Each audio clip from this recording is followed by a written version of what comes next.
Hello friends, welcome to all on Educo Gravity study channel. I hope you all doing well and your studies are also going well. So friend, आज का हमारा topic है international relation यानी कि अंतरराष्ट्रीय संबंध। भारत का किसी दूसरे देश के साथ कैसा संबंध है। इसमें है topic India Russia relation. Recently आपने देखा होगा जो हमारे ऑनरेबल प्राइम मिनिस्टर जी हैं श्री नरेंद्र मोदी जी, वो 2 दिन की विजिट पे मॉस्को रशिया गए हैं। मॉस्को जो है वो रशिया का कैपिटल है। इंडिया रशिया एनुअल समिट को अटेंड करने। ये जो आपका इंडिया रशिया एनुअल समिट है, ये 2 देशों के बिलैटरल एक प्रॉपर डेडिकेटेड समिट है जिसमें इंडिया और रशिया ही रहते हैं और वो डिस्कस करते हैं अपने फ्यूचर प्लान्स को लेकर, जिसमें आपका इंक्लूड है किस तरह से ट्रेड को प्रमोट कर सकते हैं, डिफेंस के एरिया में किस तरह person to person, culture to culture हम इंगेज हो सकते हैं, साइंस टेक्नोलॉजी के फील्ड में ये सारी चीजों को यहाँ पे डिस्कस किया जाता है। एंड हाँ, इंटरनेशनल रिलेशन जो होता है जिसका मतलब इंडिया का रिलेशन किसी दूसरे नेशन के साथ कैसा हो, ये कुछ फैक्टर्स पे भी डिपेंड करता है। फॉर एग्जांपल, उस देश की पॉलिटिकल सिस्टम कैसी है, क्या वहाँ की इकोनॉमी सिचुएशन है, वो इंडिया को या इंडिया उसे इंटरनेशनल प्लेटफॉर्म पे हम कैसे सपोर्ट करते हैं, ट्रेड कैसा है, इंपोर्ट एक्सपोर्ट 2 देशों के बीच में कैसा है, ये सारी जो फैक्टर्स होते हैं आपका, ये बहुत इंपॉर्टेंट फैक्टर्स होते हैं जिनके बेस पे एक प्रॉपर कह सकते हैं कि स्ट्रॉन्ग रिलेशन 2 देशों के बीच में बनता है। तो इसी को हम इंटरनेशनल रिलेशन कहते हैं। अब चलिए हम इंडिया रशिया एनुअल समिट को डिटेल में समझते हैं। तो इम्पोर्टेंट पॉइंट है इस वीडियो के लेक्चर में कि what makes the Indian prime minister visit to Russia special in this time, जबकि ये टाइम ऐसा है कि आप ग्लोबली देख रहे होंगे कि बहुत सारे वेस्टर्न कंट्रीज में भी इनस्टेबिलिटी देखने को मिल रही है। एंड जो आपका रशिया यूक्रेन वॉर है वो भी एक बहुत इंपॉर्टेंट पॉइंट है। फिर इंडियन प्राइम मिनिस्टर का रशिया जाना कितना सिग्निफिकेंट है, क्या इसकी विशेषताएं हैं, की एरियाज क्या रहे हैं, जो 2 देशों के बीच में किन किन एरियाज में आपका एग्रीमेंट हुआ है, क्या क्या एंगेजमेंट रहा है, और दोनों देशों के बीच में क्या क्या चैलेंजेस है और इंडिया इसमें और आगे क्या कर सकता है इसको और ज्यादा स्ट्रॉन्ग करने को। तो चलिए देखते हैं। So Indian prime minister ji हैं तो 2 दिन की विजिट पे गए हैं Moscow Russia to attend India Russia annual summit, जो कि आपका स्टार्ट हुआ था 2000 से। ओके, ये उस टाइम से इंडिया रशिया एक प्रॉपर डेडिकेटेड समिट है 2 देशों के बीच का, जो 2000 में स्टार्ट हुआ था और तब से अब तक चला आ रहा है। Then, first since Russia invasion of Ukraine, PM Modi इस टाइम रशिया गए हैं तो क्या मतलब हो सकता है। This will be the first bilateral meeting between Indian Prime Minister and Russian President Vladimir Putin since Russia invasion of Ukraine in February 2020। मतलब कि इंडियन प्राइम मिनिस्टर और रशियन प्रेसिडेंट व्लादिमीर पुतिन का ये फर्स्ट बिलैटरल मीटिंग हो रहा है जिसमें सिर्फ 2 देश आपस में बैठ के निगोशिएट करेंगे, क्या क्या इंपॉर्टेंट एग्रीमेंट्स होने वाले हैं, एमओयू साइन होने वाली है इन्वेशन ऑफ यूक्रेन इन फरवरी 2022 में, रशिया यूक्रेन के बाद का। ठीक, अब इससे पहले the two leaders have met a total of 16 times. 2014 से लेके 16 बार ये दोनों लीडर्स आपके मिल चुके हैं। इंडियन पीएम लास्ट विजिट जो था 2019 में आपका हुआ था ईस्टर्न इकोनॉमिक फोरम मीटिंग, जो कि व्लादिवोस्तोक में है, जिसमें इंडिया बहुत बड़ा अपना एक अमाउंट इन्वेस्ट करने वाला है। और ये जो एरिया है रशिया का व्लादिवोस्तोक, इसको रशिया अब एक इकोनॉमिक प्रॉपर कॉरिडोर बनाने वाला है जिसमें इंडिया भी अपना कंट्रीब्यूट कर रहा है। देन रशियन प्रेसिडेंट इंडिया कब आए थे, तो दिसंबर 2021 में यूक्रेन वॉर के पहले आए थे टू क्या कहते हैं इसको, अपने विजिट को एनुअल बिलैटरल समिट को अटेंड करने के लिए। अब देखिए, जो हमारे जो प्राइम मिनिस्टर है वो हमेशा इलेक्शन जो जैसे कि कह सकते हैं 2014 से ये उनका थर्ड टर्म है as a prime minister Shri Modi ji का। तो 2014 में जब प्राइम मिनिस्टर बने थे तो नेबरिंग कंट्रीज गए थे, फिर 19 में भी नेबरिंग कंट्रीज गए थे, लेकिन इस बार जो है उन्होंने ये ट्रेडिशन को फॉलो नहीं किया है और वो इस टाइम वो 2024 में डायरेक्ट रशिया गए हैं। इससे पहले ये इटली गए थे G7 को समिट को अटेंड करने, लेकिन वो एक मल्टीलेटरल समिट था। ओके, लेकिन यहाँ पे कह सकते हैं कि इंडिविजुअली, जब कहते हैं इंडिविजुअली किसी एनुअल समिट 2 देशों के बीच है इंडिया और रशिया, उसको अटेंड करने गए हैं। In choosing Russia for the first bilateral visit after being sworn in, the Indian PM has broken with the tradition of New India PM traveling first to go neighboring countries. तो देखिए जून 14 में हमारे prime minister Bhutan गए थे and Maldives and Sri Lanka जून 2019 में गए थे. He traveled to Italy last month जैसे कि बताया to attend G7 मीटिंग जो कि एक मल्टीलैटरल मीटिंग था. फॉरेन पॉलिसी प्रायोरिटी, क्या सिग्निफिकेंस है पीएम का रशिया विजिट को लेकर. रशिया एंड इंडिया का जो रिलेशन है वो 7 डिकेड्स ओल्ड है. वैसे कहने को तो हम कह सकते हैं कि बहुत पुराना है, उससे भी पुराना है. एंशियंट टाइम में भी था रिलेशन, लेकिन कह सकते हैं प्रॉपर डिप्लोमेटिक रिलेशन जो है जब से हमारा देश आजाद हुआ है एंड तब से एक अच्छा रिलेशन रशिया के साथ रहा है. रशिया ने इंटरनेशनल लेवल पे हमेशा भारत को हेल्प किया है. The USSR era generosity and friendship has been carried over to the relationship with Russia.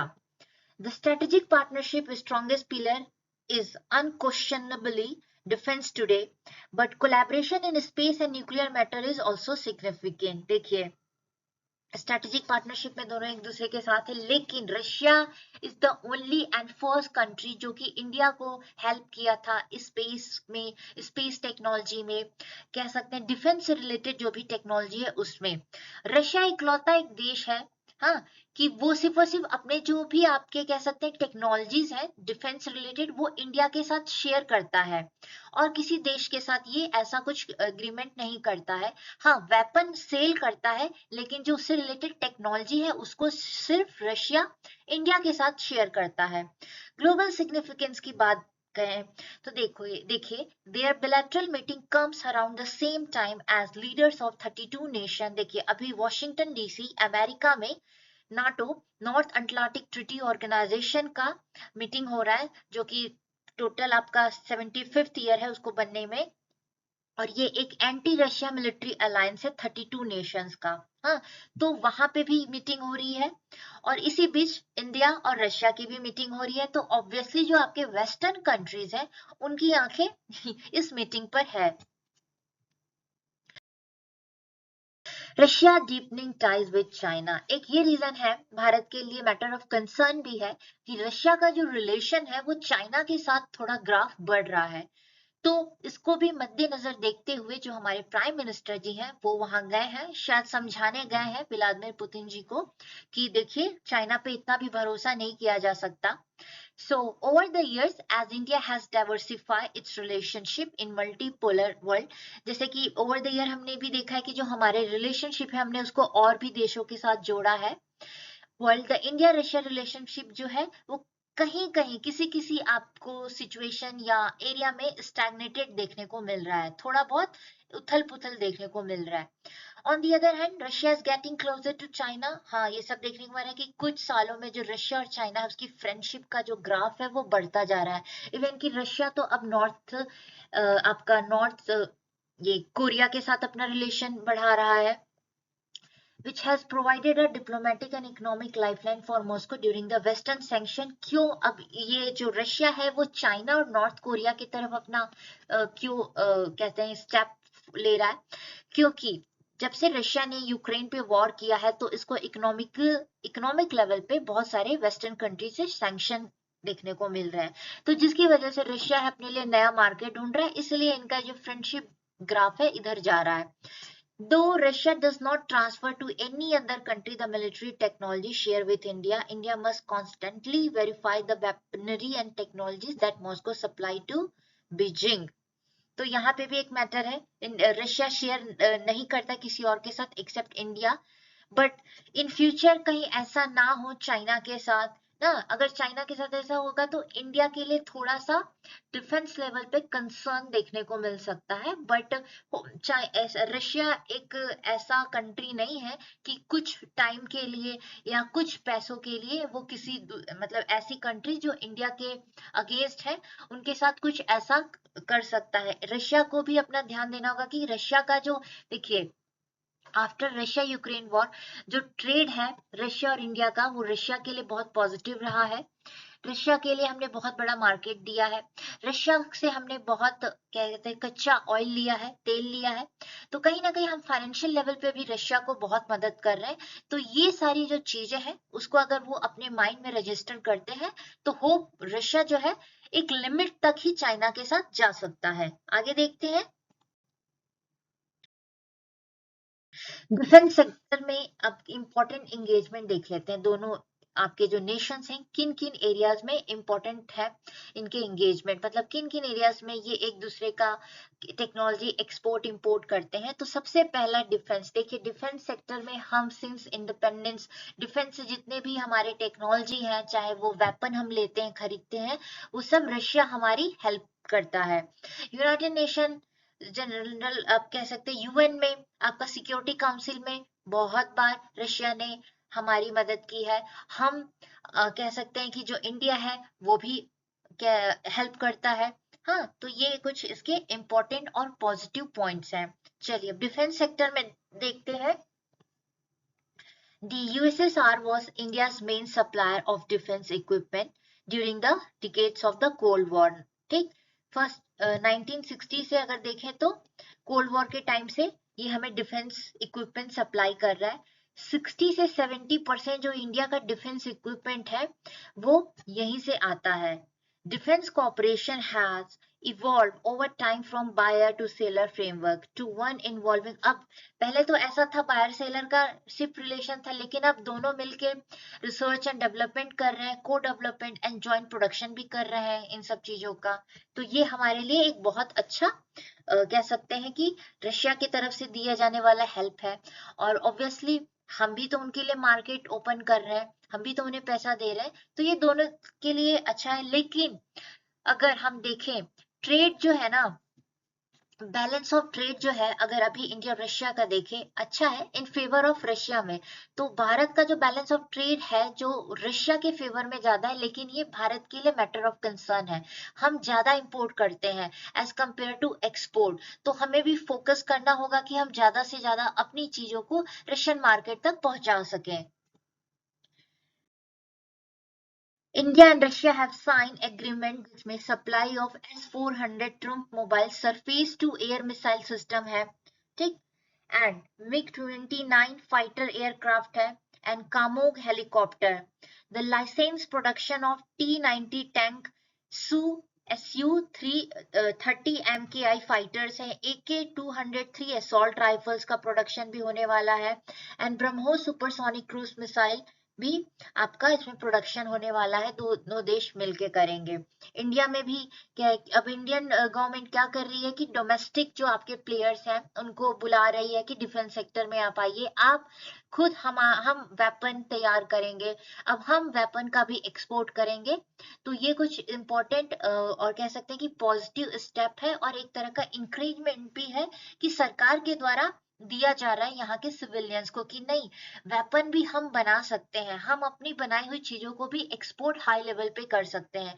तो ये इंपॉर्टेंट चीज है जो हम रशिया से ले रहे हैं जिसका मैन्युफैक्चर यहाँ पे होगा। और जो आईएनएस विक्रमादित्य है जो नेवल को 2014 में दिया गया था, which is Indian navy 2 aircraft carrier था और ये सबसे बड़ा कैरियर है, वॉरशिप है, ये दिया गया था 2000, ये भी रशिया से ही आया है। इसका जो भी पूरा आपका कह सकते हैं ब्लूप्रिंट है, जो टेक्नोलॉजी है, one of the Indian navy 2 aircraft carriers is the former Soviet and Russia warship Admiral Gorshkov का है, ठीक, वहीं से इंस्पायर्ड है इसकी पूरी टेक्नोलॉजी। अब ऑयल और ट्रेड देखते हैं। देखिए यूक्रेन का रशिया ने जब यूक्रेन पे अटैक किया तो वेस्टर्न कंट्रीज ने सैंक्शन लगा दिया कि रशिया से कोई नेचुरल ऑयल ले नहीं सकता, इवन कि इंडिया पे भी प्रेशर बनाया गया वेस्टर्न कंट्रीज के द्वारा। लेकिन इंडिया के जो हमारे लीडर्स हैं, ब्यूरोक्रेट्स हैं, उन्होंने साफ साफ मना कर दिया कि हम आपके प्रेशर में नहीं आने वाले, हमको हमारे लोगों के लिए बहुत अच्छे डिस्काउंट पे नेचुरल गैस मिल रहा है तो हम क्यों ना लें। Okay, since the beginning of the war in Ukraine, India has been buying large amount of Russian oil at a discount. Discount पे लिया तो हमें तो हमारी जो भी डिमांड थी वो पूरी हुई और दूसरी तरफ रशिया को फाइनेंशियल हेल्प भी मिला, पैसा भी मिला। हाँ, Russian oil at a discount to cushion the inflationary impact of rising crude prices, और जिसकी वजह से जो हाई प्राइस दे रहे थे हम, उसमें हमें भी तो थोड़ा रिलीफ मिला।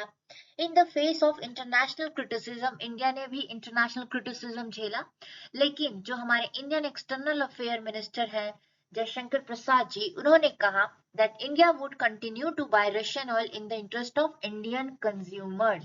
अब बात करते हैं ट्रेड की। तो देखिए, the purchase of Russian crude has push bilateral trade volume beyond expectation and target. अब इसकी वजह से इतना रशिया को भी फायदा हुआ कि अभी जो रूबल्स में इनको इतना रूबल इंडियन करेंसी इनके फॉरेक्स रिजर्व में इतना आ गया कि अब ये इंडियन करेंसी को तो इंटरनेशनली कहीं नहीं इन्वेस्ट कर सकते, तो अब रशिया क्या कर रहा है, इंडिया में ही अपने जो वहां के बिजनेस बड़े बड़े एंटिटीज हैं उनको बोला है कि आप जाइए इंडिया में इन्वेस्टमेंट कीजिए। फॉर एग्जाम्पल, वंदे भारत में आपकी रशिया की एंटिटीज आएंगी, ये हेल्प करेंगी वंदे भारत ट्रेन बनाने में, और भी जो भी इंपॉर्टेंट आपके डिफेंस से रिलेटेड इन्वेस्टमेंट है उसमें पैसे लगाएंगे। ठीक, अब ट्रेड की बात कर लेते हैं। बिफोर द वॉर दोनों देशों के बीच का जो कह सकते हैं कि ट्रेड का पूरा पैसा था 30 बिलियन था यूएसडी डॉलर बाय 2025, ये टारगेट रखा गया था। लेकिन 23-24 में ऑल टाइम हाई रहा 65.7 बिलियन यूएसडी डॉलर। ये दोनों देशों के लिए बेस्ट ही था। एंड चलिए आगे देखते हैं।